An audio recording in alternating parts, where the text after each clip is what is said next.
Here we go. Good afternoon. Good afternoon. My name is Eric. Oh my goodness gracious, Magic Man just left again. All My name right. is Eric, and that is I am Mr. Grateful, Mr. Extra Grateful. See, he's grateful, and I'm extra grateful. Doc, And that is Magic Marlon Wright. I'm back here. I was trying to change my background. That's all. hey, You Magic. did. Don't You do changed don't your do tricks background. now. Don't do tricks now, man. I know, huh? I wait till we go live to start trying to learn some stuff, right? It's been known to happen. Hey, I'm here. I'm here, guys. How's everybody doing today? Good, You good, are good. doing fantastic. And we're here to talk about the NCAA today, aren't we? Well, we talking about what's left of it. I mean, it's down to the Sweet 16. We getting down to the excitement part now. You know, they start at 68, which is like the four games there's a play in. They get down to 64, and then when they get to 64, you got your Friday, the Thursday games, and then the winner of that plays on Saturday, and then you got the Friday game. The winner of that plays on Sunday, and then it goes down to the Sweet 16, and that's where we are. Yes, sir. Look like that UConn still doing their thing. UConn still doing their thing. They doggone get kicks. What's up? What happened to all this that there was going to be a difference because of the NIL? I don't see any difference. Well, let's talk about this. Like, What is the NIL? Name and likeness. Okay. So name, image, and likeness. Name, image, and likeness. It's that these money deals that these college players are signing and getting bucks while they're in school. Right. That's what it is. It's sort of now the playing field now is even for the student athlete. You know, when I say even how? What do you mean even? Even in terms of they have some flexibility. I wouldn't even say flexibility, some leverage, because now a star athlete can decide whether or not he wants to play for that coach. Because before, a coach could come in, he could recruit you, he could sign you, and then he can get a better deal. He'll leave, but you're stuck with that school. So now, if you're a star athlete, you can say, "Well, wait a minute. I didn't agree to play for Eric. I agreed to play for Clay, but Clay's now going to Creighton. I don't want to go to Creighton, so now I'm going to go to Alabama, and I'm going to sign with that coach, and I'm going to play there." They have some leverage now. It doesn't mean the eighth person on the bench has the same leverage, but that star player has some leverage now. Okay. I don't think it's a good deal. Huh? Go ahead, Clay. I think it's a good deal. I don't think it's a good deal because, for one thing, you're teaching the kids how not to be stable. So one thing about a coach and a boss is you can't follow a coach or a boss. So if you're making a decision to be on a particular team, it can't be just because of the coach, but because you have some kind of connection with the city or the school or something of that nature. Because you learn to jump around from school to school following a coach, you could find yourself, out at some point where, I can't get in on this team, or they're loaded, or some kind of controversy to get you jammed up, and now you're not even in school anymore. Too much movement. And I also disagree with this money thing, because money, like I was telling Clay earlier, if you give $100 to a kid between the ages of 6 and 12, what they gonna spend it on? Bubble gum. Candy. Okay. Candy, bubble gum. From 12 to 18, what they gonna spend it on? Cars and girls. Girls and cars. Yep. So when you get 18 and you're going to a college who's paying you, what you gonna be really doing with all this money that you get? Taking care of your family. Hopefully. But most cases, it's going to be girls and cars, and parties, and all kinds of other things. You're not even allowing yourself to continue to develop. Now we're doing the McDonald's life or Burger King's life. Have it your way. You know what I'm saying? We're adding more controversy for these kids to have to navigate through life than they're ready for. Right. Yeah, this serious sides on both of them. I agree with you on the fact that the name, image, and likeness, as far as having leverage, that you can leave a school if a coach leaves. I agree with that. But I don't know if that's an NCAA rule or it just came with the name with the NIL. I don't know if it just came with the NIL. That might just be a change in the NCAA rule. I'm ambivalent on the money thing because, when you give a kid money at an early age, it generally doesn't help them. Such a tough decision. I'm glad it's out of my hands. Let's just get on to what's going on in the NCAA. Who's in the Sweet 16? Okay, before we go on there, I mean, I don't want to go too far into it, but I disagree with both of you. So I just want to go on record. We'll talk about it on another platform, but I disagree with but yeah, let's get on to the 16. Wait. You disagree with both of me. What did I agree with?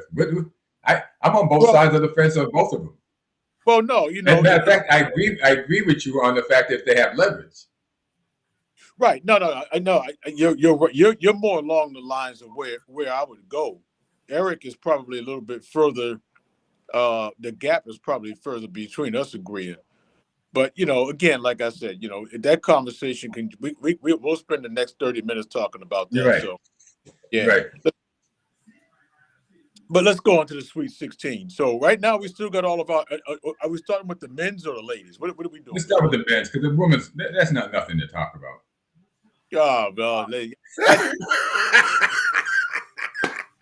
I don't want to be a part of that conversation. But all the number ones are still left. Yeah, they are still left. So if someone had chalk, they still look good. I mean, nobody's going to get. I've yet to see anybody come remotely close to having a perfect bracket when they get to 16. Because Kentucky jammed everybody up by losing. And that kind of takes us back to where this conversation started. So you had Kentucky was not a number one seed.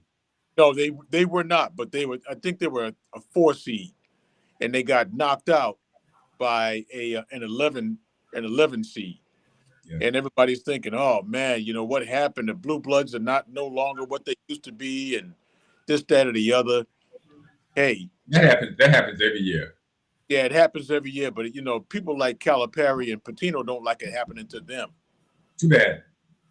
So these guys they've been knocked off that mountaintop they were on because the plateau they stood on. Right, listen, them guys have not been on the mountaintop for a long time, neither Calipari or Patino, so they're still down there looking up. Well, I wouldn't say they've been there a long time. Just because they have a championship, they were still Blue Bloods and they were still monsters in the recruiting game. And, they were successful because of the situation that they were in. Now, wait. That's where I'm going to disagree with you on. The NIL is not going to change anything as far as major colleges getting the players they want. They have the money. The major colleges have more money than anybody else. I still disagree now. But again, I don't want to get jerked offline unless you guys want to go down that road. But, it is more parity in the league now. It is not only because of the NIL. It's the NIL and the transfer portal together. Well, you're going to say that it's the NIL and the transfer portal. That all 4 number 1 picks made it. All 4 number 2 picks made it. Right.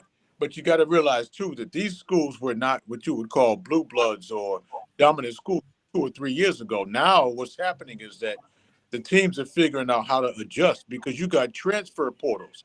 So look at Houston. Houston, they haven't been in since what's that, since Ralph Sampson? Yeah. Elijah Wan.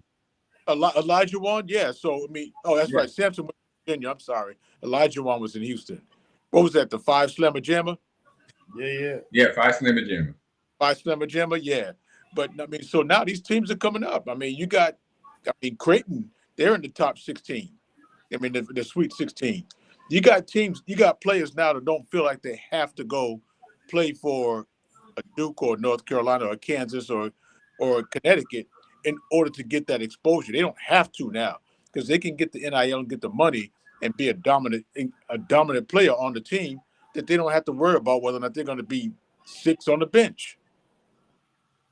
Yeah, I guess it helps some, but Right. I mean, it's pros and cons. Well, the pros are that it puts them in a good position to leverage their whole career in college. But the guys that if can't they use it that, right. the guys that can't get If they- that are going to be on the bench sulking. Right. Like I'm looking for some running time too, man. Hey, what's up? But listen, one thing Like what was happening with Deion Sanders, Colorado, when some of those players couldn't get off the bench. Yeah. Yeah. Oh, there's a lot of. Yeah. We're gonna talk about Deion on Saturday. No. I'm just giving an analogy of players that are sitting there going, I could be out there. Right. So what you got now is so one of the things you guys spoke mostly about is giving these young players all that money. This is nothing new. How many times have we heard back in the 70s where players blew the little $50,000 they were getting? You know what I mean? So we ain't never going to change that. So if you can't change that part, at least something has to change. And so the leverage going to the student athlete is the part that changed. Well, I mean, but we don't see the results for the ones that it really affects badly. That's that one thing about it. Because Eugene Miles, remember him, Dorchester High? Yeah. Went to Ohio State, and they gave him a little chunk of money too, man. He played for a little while, but he got caught up with the alcohol, man. And couldn't get it right. Right. Couldn't get it right. Fell right off the Richter. And he was a great player, man. He's a big boy too. I mean, I felt badly. I mean, he passed early too. Early. Yeah. Money does not always help a situation. It doesn't hurt it. I don't know. Money's one of those things that depends on the family, and most of these young men are coming from situations where they don't have an intact family. But my thing is, I don't see the NHL leveraging the field for the student athletes. Well, maybe it does, and I hope it does. Okay, but as far as these big schools getting kids, they're gonna get the kids, and maybe Creighton got to jump on them, and a couple of other teams got to jump on them this year, but it's not going to continue in the near future because their student base is too big. You're not going to keep the Dukes, the North Carolinas, the Kentuckys, the Ohio States. You're not going to keep them down. They're Michigans. Michigan State. You have North Carolina State. North Carolina State's been in there for a couple of times, so they're not some weak system. They have been there. They've been there before, and they've won it. I mean, they've been there. I mean, but you're talking like good 25, 30 years ago. North Carolina's. I mean, we're not talking about North Carolina State. They have some. I mean, we may have to go back to as far as Valvano, but they do have it. We're talking about the play. I got some teams here. I got for the men, our number ones all still in there. We got Houston, we got Purdue, UConn. UConn. Those teams have been there in the past. So to that, correct. Purdue has always been, they've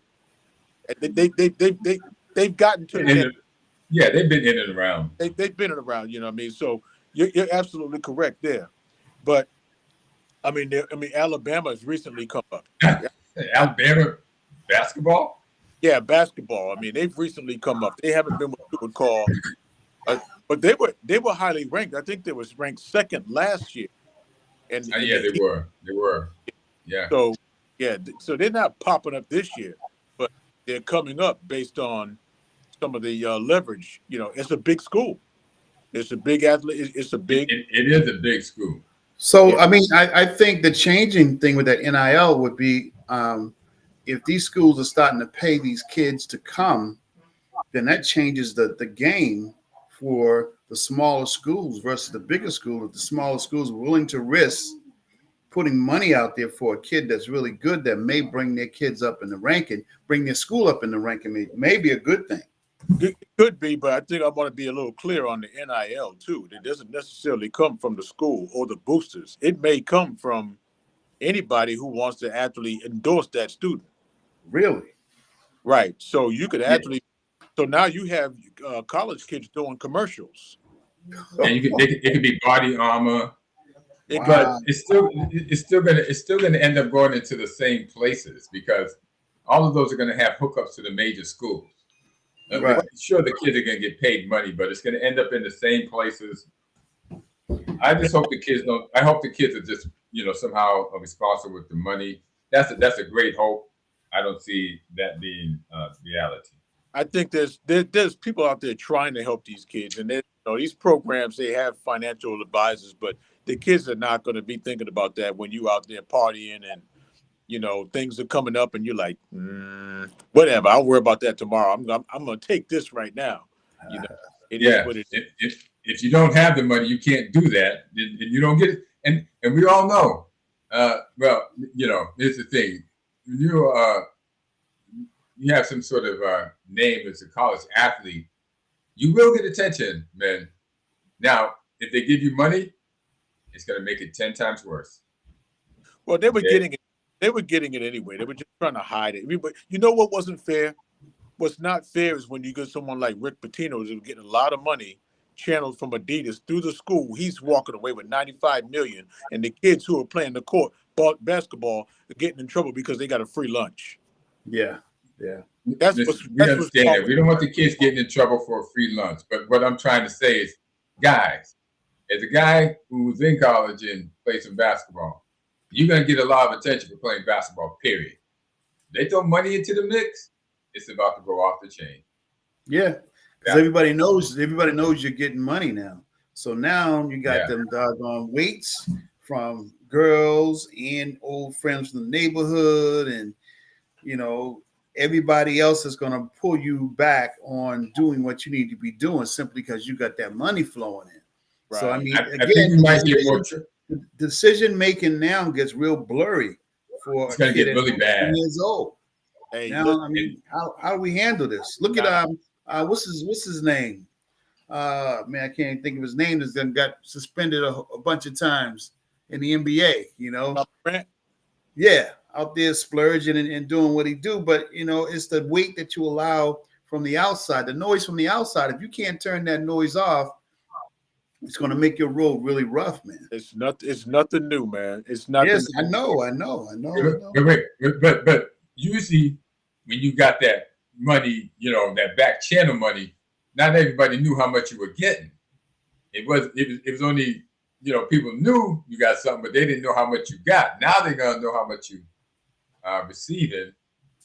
I think that we're gonna hear more tragic stories than anything else. Now that I'm thinking this through, I think we're gonna hear more tragic stories than success stories. Back then they told them not to tell anybody they was giving them money. Right. Yeah, because you couldn't tell anyone. Right. Yeah. They would. Well, they were channeling it through the families. It was like, okay, we're gonna buy you this house and get you this car. I don't know if you guys remember, Marcus Camby was doing the interview, but he was still playing for UMass, and he had this big old gold chain on. I'm like, man, I'm in trouble. Like, no one told you not to wear that chain, and what happened? They end up getting their Final Four pulled away because of recruiting violations and all that. So this stuff is nothing new, man. I mean, I know. We are totally on board with the kids not getting penalized. We're past that. That's not what we're arguing right now. What we're talking about right now is we're looking at the future going, they always say the future, the bright future. We're going, oh my gosh, it might be worse than think about this. Before. Think about this. Back in 19-something, whenever the free enterprise started, and when your boy got a VCR, everybody was going up the street watching that VCR to watch that new movie that just came out on that VHS, right? But then when everybody could get one, nobody was really worried about it because now free money was flowing freely across. Now y'all know what it was like growing up in the 70s, man, when you knew who had money, who didn't, and then let everybody now get money. Everybody's not going to be responsible. But not everybody's going to be getting money. Only the top guys. Well, yeah. And that's it right there. But again, it causes division. It causes division. All right, let's move on to the teams for the third time. Let's try to move on to the teams for the third time. What we got going here? Yep. Well, you got UConn playing number 5, right? So you got UConn playing San Diego. Yep. So I'm taking UConn. I think if you watch UConn play, they don't have the Ray Allens, right, or the Richard Hamiltons on this particular team. but they're a solid team. I've watched them, maybe about a quarter for 2 games. I didn't sit there and watch too much of it. I have to admit, but they actually You've done better than me and your compadre here. Yeah. But looking on the stats, they're smoking because Stinson they did 90. They won 91-52. Northwestern they won 75-58. So they ain't no stole leaguers. It looks like they're pretty solid on paper.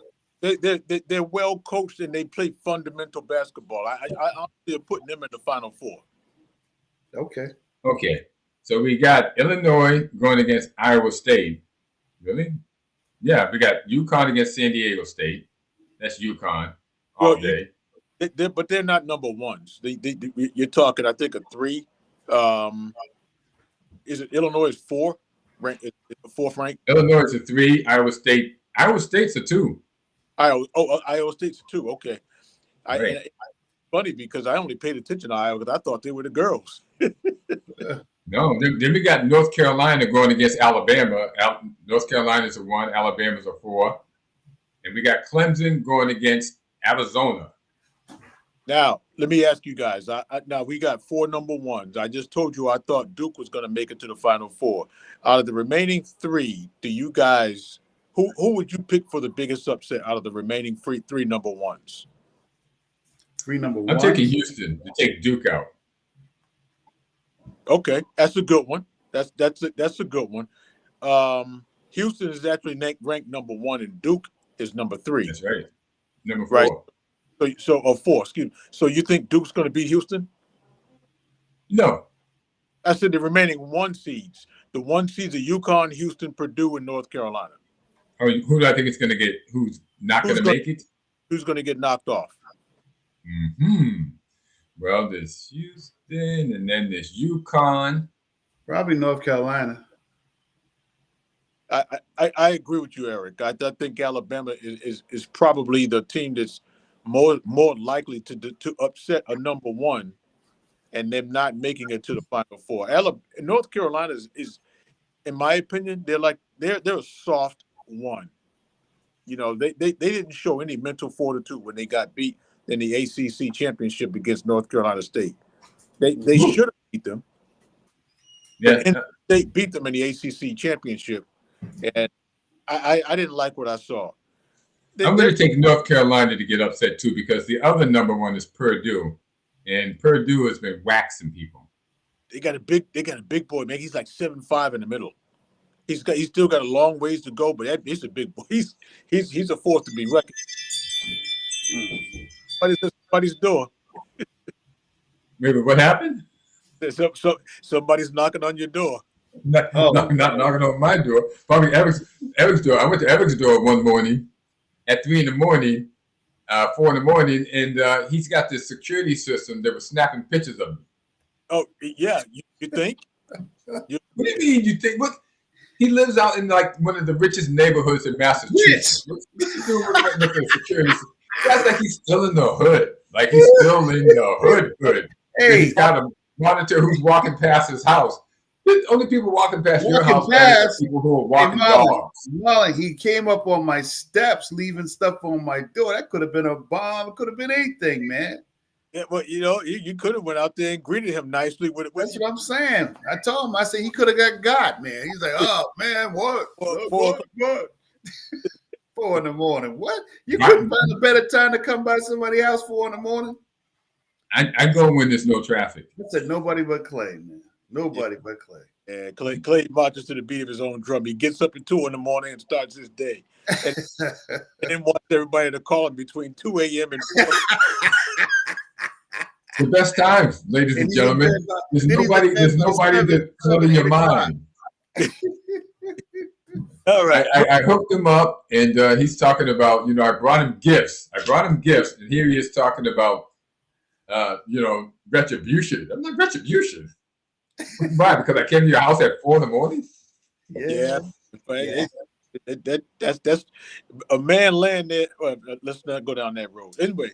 I pity Santa Claus. I pity Santa Claus at your house. He don't come too often. Yeah, I guess not. So Alabama is more than likely going to upset North Carolina. So, what are your picks going forward, though, guys? I mean, we're down to this week 16. Then it's going to be 8 teams left. Let's make a prediction of what's going to happen in the future with these 8 teams. Let's predict the games coming up. Well, right now you got Creighton going against Tennessee, right? Creighton, State, yeah, going against Marquette.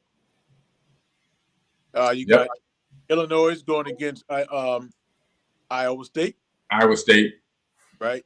And then you got Arizona Clemson going against Arizona. I mean, you got so some let's good games. Let's just take it one by one. All right, we got UConn against San Diego State. Who you guys got? UConn. Gosh, here I am agreeing with you. This is the last time I'm going last. I'm taking UConn also. Then we have Illinois against Iowa State. Come on. Go ahead, Eric. Iowa. Illinois. Hey, I'm going to go Illinois. I'm going to go Illinois. Yeah. I hear Illinois has a pretty good team, and we're going to find out. Somebody take the next one. Well, I got a tough one here. Creighton and Tennessee. Yeah, I'm going Tennessee. I love it, bro. I'm Creighton. And yeah, I hear that. You like it? I love it. Tennessee. I hear Creighton. Creighton is the team that everyone's picking to upset Tennessee. Creighton is the team, but I'm going with Tennessee. Then we have Purdue against Gonzaga. That's going to be a big game. Now, see, Gonzaga's. I mean, they got that shooter. Probably got a good 15-year run being a solid team. They have. Purdue's a formidable. I think they're legit number one. So I'm going with Purdue. Purdue. Yeah, Purdue for sure. Yeah, Purdue chicken, baby. Purdue chicken. Gonna taste like chicken. Clemson, Arizona. Hello? Everybody's quiet on this one, so I guess I'll jump out there first. I'm going to go with Clemson. Yeah, Clemson for sure. I'm going with Arizona, baby. Arizona, come on. And I think there's one left. What's the one we haven't done? North Carolina State, Marquette. That's the one right there. I know you probably gonna go with Marquette. Darn right. I already know that. So I'm going with NC State, man. I'm staying ACC, baby. Yeah, North Carolina. Yeah, NC State bodied their way in here. They took the championship in the ACC. I think we missed one. I think we missed Houston and Duke. Oh yeah, no. We picked them, didn't we? Oh yeah, we did. No, we didn't. That's right. We skipped over. I think we skipped over it. Wow. Duke. Houston. Duke. Houston. And honestly, I mean, only because I have to pick one. Eric, you gotta make a decision. Eric, you gotta make a decision here. I said Duke. He said Duke. Did he? Did he say Duke? I said Duke first. Well, ladies and gentlemen, I think that's what we Duke. got. I like blue. That's the only reason I'm going with Duke. Yeah, well, the Houston Cougars are in it, and I don't know. There's not too many writers that have picked. Okay, I'm gonna give you one guy picked Purdue, another guy picked UConn, another guy picked UConn, another guy picked Purdue, another guy picked Houston. So yeah, another guy thinks Houston, then another guy thinks UConn, and another guy thinks Purdue. So it's mostly Purdue and UConn, and one out of 1, 2, 3, 4, 5, 6, 7. 1 out of 7 picked Houston to win. Nobody picked Creighton or any of those teams. Now, now, you gentlemen want to talk about the women's side. Man, is there anybody else you wouldn't want to watch over you? Is there not someone you want to watch in the? You say women's side. Who is the first person you're thinking of? Turn it off the television. Clayton, Caitlin Clark, he's the real deal. Wow, bro. Wow. You know what? I put Caitlin Clark against one of the guys in high school. Oh, come on, man. It's not against the guys. Got nothing to do with the guys. She even was supposed to shoot 3-point contest with Steph Curry. For Jackson. I mean, not this Steph Curry. It might be closer than you think. Wow. Okay. But you know what? I wanted to surprise you guys because my anathema with the women's basketball. I think it's kind of like overplayed and overhyped to the 25th degree. But I actually did some work on it, and I know the Sweet 16 picks for the NCAA. So I'm going to work with you guys on this. Okay, the number 1 seeds. As a matter of fact, all the number 1 seeds made it. All the number 2 seeds made it. All the number 3 seeds made it. There was only one upset. Number 7, no, actually number 2, Ohio State got bounced. Number 7, Duke bounced Ohio State. That was number 2, and that was it. So your number 1s in the women's side is South Carolina. You got Southern Cal, right? Yep, USC. Yep. Is it Iowa? You got Iowa. Yeah, that's Caitlin Clark country. And Iowa and Colorado, right? And Texas. In Texas. Okay. Longhorns, hook 'em horns. So those are your ones. Your ones in the women's side is more likely than not to pretty much follow all the way through. Every now and then somebody may sneak through because guess who's not a number 1? UConn. UConn's going to upset somebody. They're number 2. Right. They're not a number 1. So you're not gonna get all your ones. I think if you were talking about the possibility of all your ones going through, it's more likely the women's than it is the men's. But yeah, it's happened because UConn's going to upset. Gino is no joke, man. He's probably arguably one of the best coaches ever. Best coaches. They talked about Pat Summitt forever, but yes, she had a run. She had a nice run. Before we get into picking who's going to win and who's going to win, let me hear you talk about this Caitlin Clark person that you think is pretty darn good.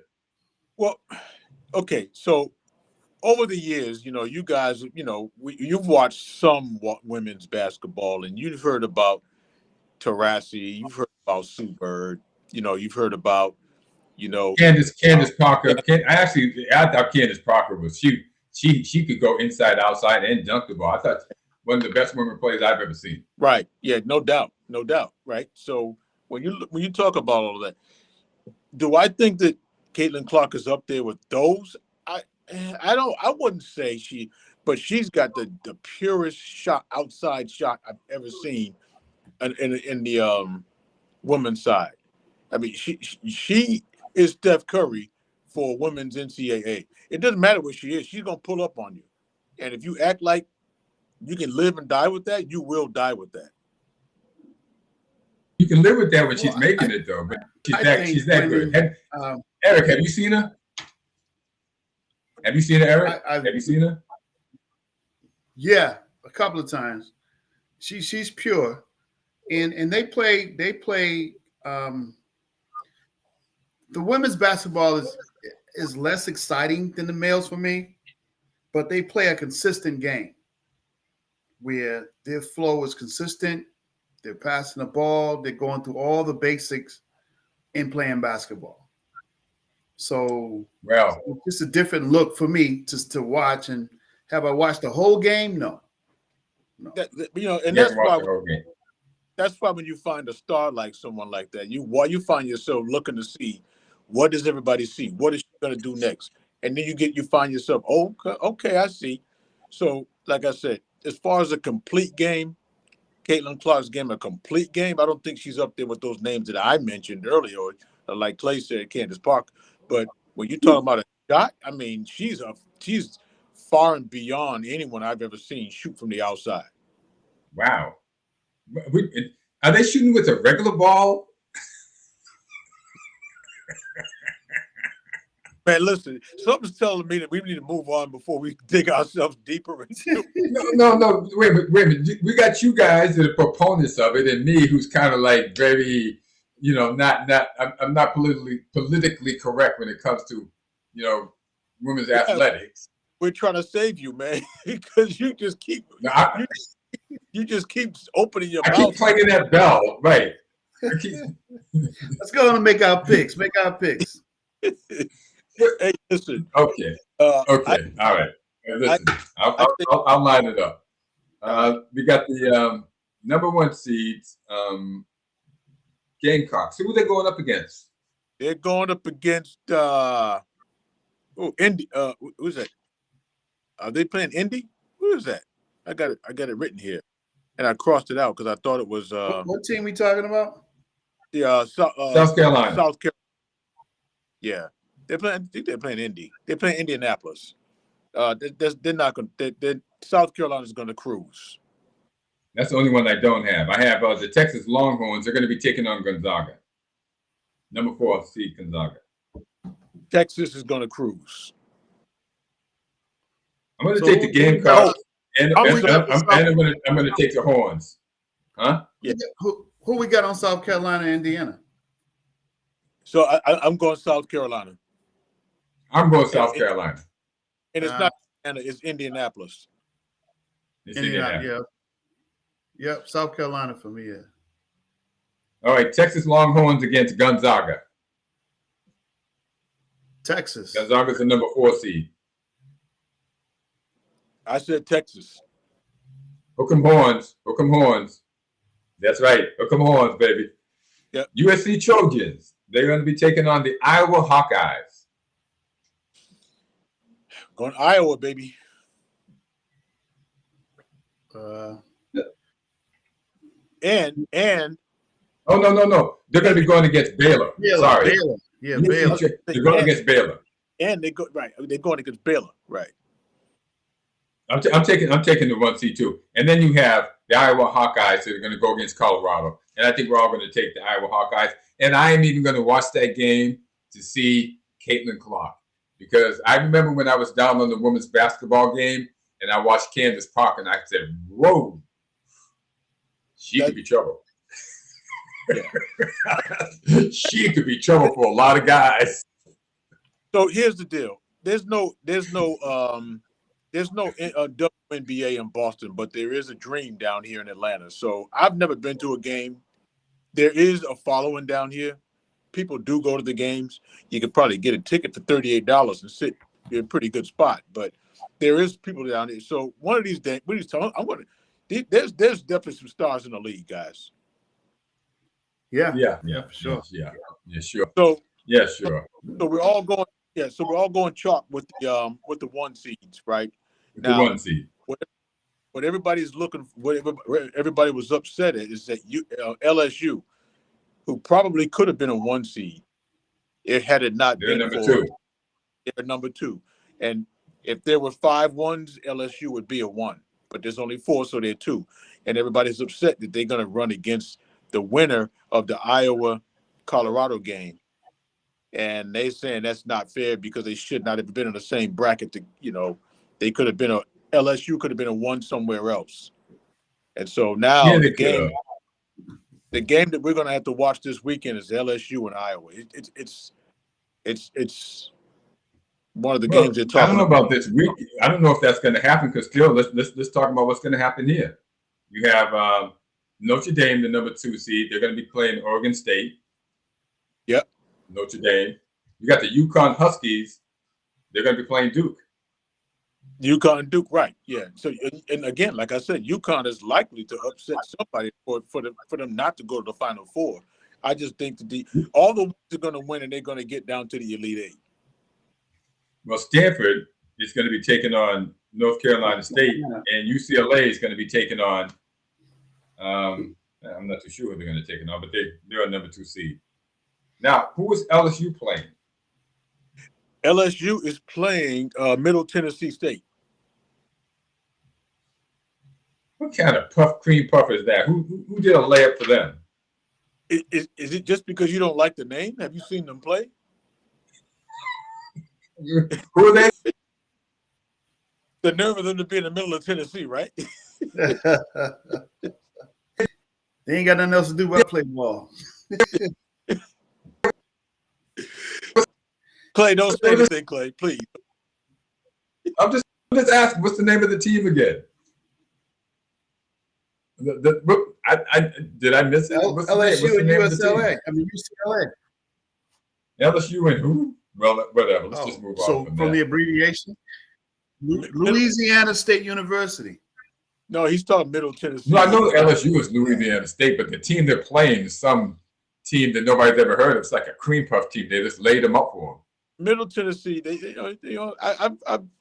I've seen their name go across the bottom of my screen once or twice. Middle Tennessee. Yeah. Middle Tennessee already lost to LSU. They played already? Yeah, they lost it to LSU. Yeah. This should be in the Sweet 16. So it's LSU and UCLA. Okay. So I wrote that down wrong. Woo! There we go.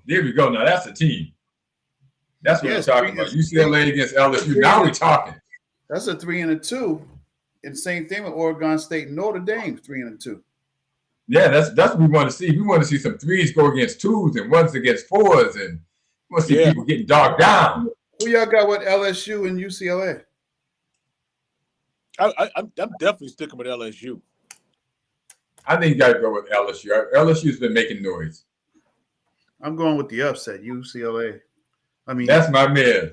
Forget about it. They don't mean nothing to you. Hey, Oregon and Notre Dame. Which one y'all doing? Notre Dame against Oregon State.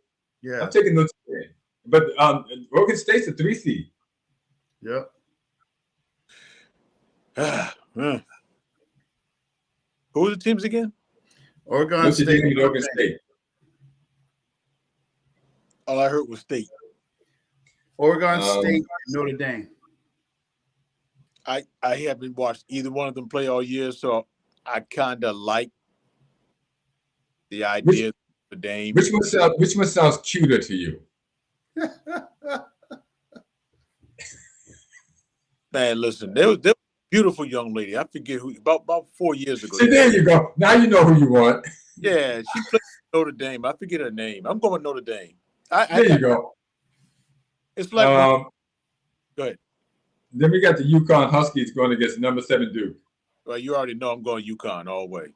Yep. And then, Stanford's going to be playing North Carolina State. North Carolina State's placing in men's and women, huh? Yeah. Well, yeah, a couple of teams. Gonzaga's in both. A couple of teams got both sides. Yeah. We need to go ahead and just pick them so we can touch on to our next.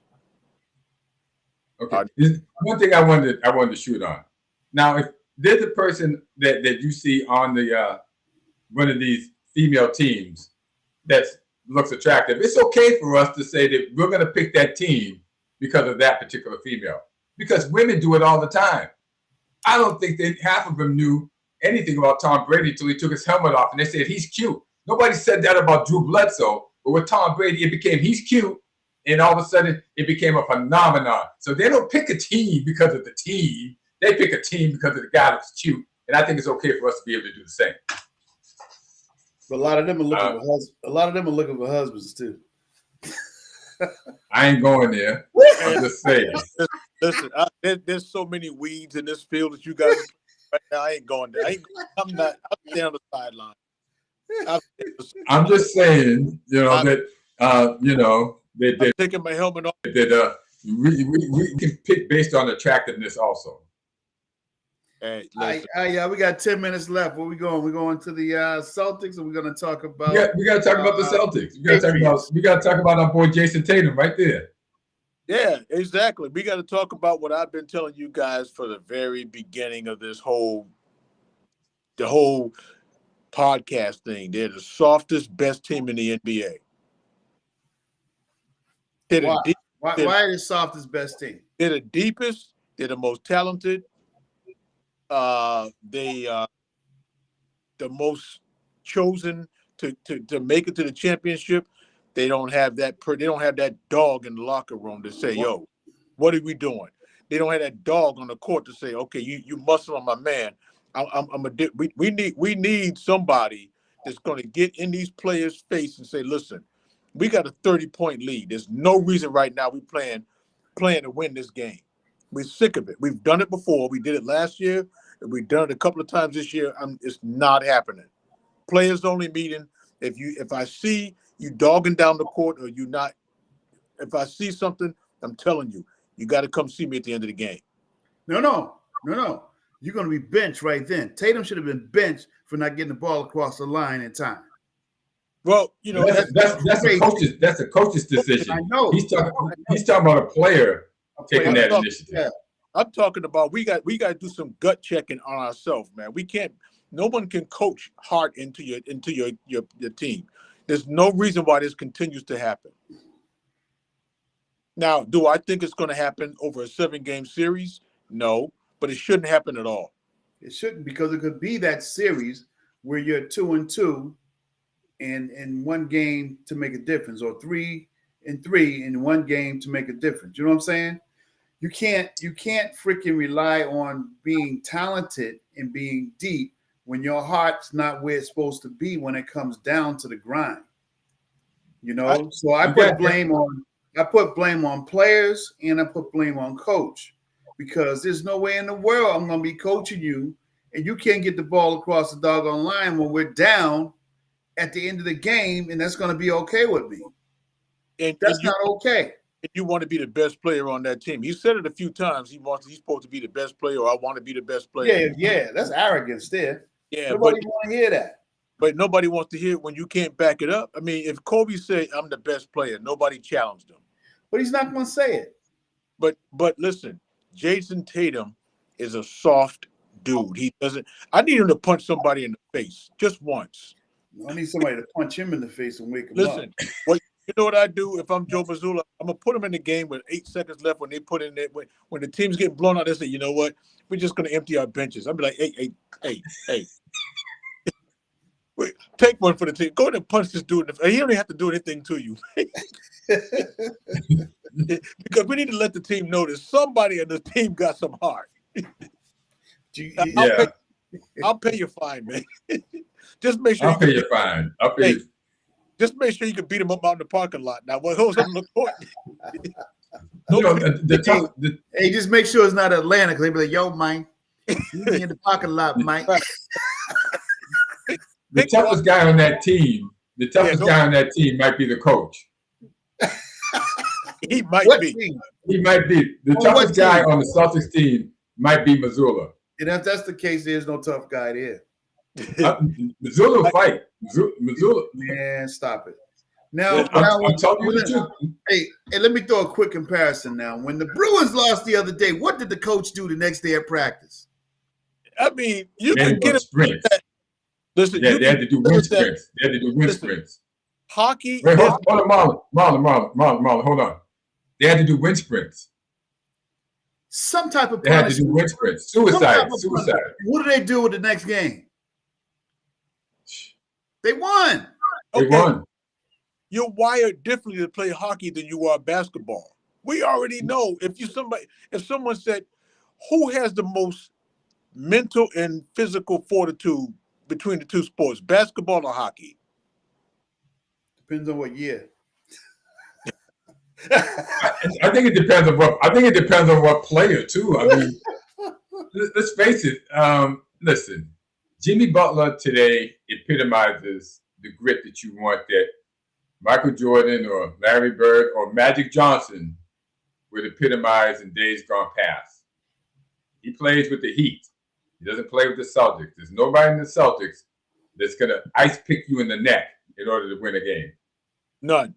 And that's what scares me against Milwaukee, because they got that dog over there. They lost last night to the Lakers. They did. They were out of gas, bro. I saw that game. I mean, even Giannis was like, he forgot he even had Damian Lillard on his team, man. I was like, bro, kick it out. He didn't even look. They was tapped out. It was double overtime, man. But the Lakers played well. The Lakers played well. And listen, without LeBron, the team seems to know what they want to do. Yes. They got a team that's going to play defense and offense on every possession and give their heart. And y'all know I'm not a LeBron killer, but last night it looked like they had an agenda. They stuck to it. They knew what they wanted to do. Austin Reeves, that dude's a real deal. He's a real deal. But they'll never get the ball until they get rid of LeBron, because LeBron wants to dominate the ball. He wants the stats. They're preparing for when he's gone. Now, I will say that there was a James hit me up this morning and asked me, are they a better team? Are you telling me that they are a better team without LeBron? And my answer was no, not a better team without LeBron, but they play better without LeBron. So why are they not a better team then? Well, any team that LeBron James is on, he still plays at a high level. Any team that he's on is a better team. But do they play better? They play better as a unit without him on the court. Without him on, yeah, they play. A team plays better without LeBron because LeBron demands too much of the ball. And I'm not sure, to go to your analogy, actually a better team in this game series. Because in the 7-game series, when you have a team that's actually sharing the ball, it makes a big difference when you get to that 6th and 7th game, as opposed to a guy who's hogging the ball and everyone's standing around waiting to see what happens. And it gets worse as the series goes on. And that goes for any team. Any team. Yeah. Especially when it comes down to crunch. Celtics do it all the time. Come down to crunch, Jalen or Brown want to freaking handle the ball and just do too much, man. Yeah, you don't need that. You need a guy who's going to make something happen, but he's got to know that it doesn't always depend on him to make it happen. And just, use everything that's going. Use everything that you've been doing and finish the job. So I'm not sure that standing around and stagnation that I see that happens with LeBron James, it has always happened with him because he wants to dominate the ball, tends to hurt his team a lot. And he gets by because, he's the one the media wants to promote. He's their guy. They want to promote him. He's supposed to be somebody's idol, and they want him out there. But I looked at his play has always been detrimental in that sense. He distorts the offense. And all he has to do is play a little bit of defense once in a while, and his team would do good. Yeah. Well, I'm again, like I said, is he better on your team than off? I mean, I'm not going to ever buy into the idea that this dude is linked with being. I wouldn't want him on my team. I mean, that's a choice, but I would not put him on my team. I mean, how I play him that's up to me as a coach. But no, you won't be there long. You won't be there long.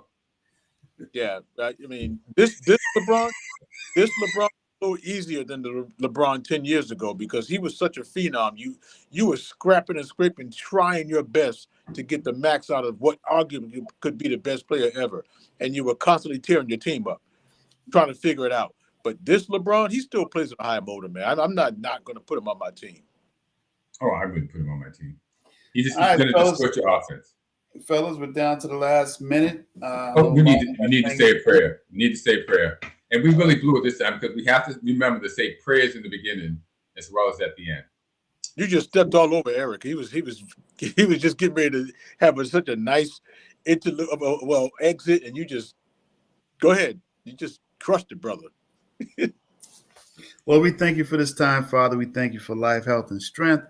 Thank you for Clay. I thank you for Marlon. I thank you for Amazing Grace Sports Network. I thank you for the folk that listen in on us, Father, that we may allow them to hear things that are positive, Father, in a good way, Father, as we talk about the things that we all communally enjoy, Father. We ask you to continue to bless our families, bless the neighborhoods, the city, the states, Father. Bless the world, Father. Continue to bless in your holy name. Amen. Amen. In Jesus' name, amen.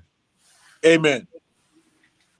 Fellas? Well, ladies and gentlemen, anybody want to hum a couple of bars going out since our music machine went down? Yeah. Anybody got a good song? I don't think the machine went down. I think it's operator error. Well, we can move on from there. I mean, the thing is, it's not working. The thing is, we don't have it right now. Those steps so we have to move on. Marlon, don't step too deep, boy. Listen, we can't dwell in the negative. Let's not dwell in the negative. Let's move forward in the positive. Anybody got anything? I bet you if I put you and Clay in the same room, we'll see how much opera era is going on. Opera era. You're gonna see something going on. Listen, guys. I mean, I enjoyed this. This has been a great program. We had a good one today. We still left some meat on the bone for Saturday. So, I think we did a good job. But with all that being said, I have to go back and pay some bills. Step on out. All right, everybody, subscribe. See us on Amazing Great Sports Network on Saturday morning from 9 till 10. 9 till 10. You can tune in on Amazing Great Sports Network. You can tune into WEZE 590 AM, and there is a call-in number that Clay's going to tell us. I am? You guys are ruthless, man.